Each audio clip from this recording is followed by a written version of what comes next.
Maybe this will be my one kobo advice today.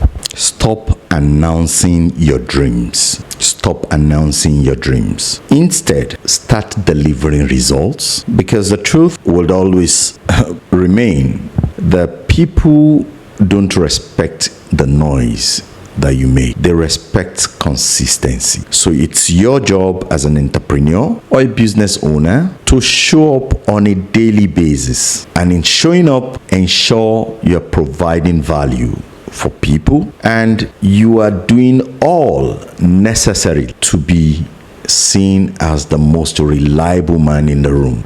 When the result of these actions starts showing, they will naturally be your voice. They will speak for you. And when this starts speaking for you, it doesn't matter who your enemies are. It doesn't matter where they are. Life will force them to listen to you.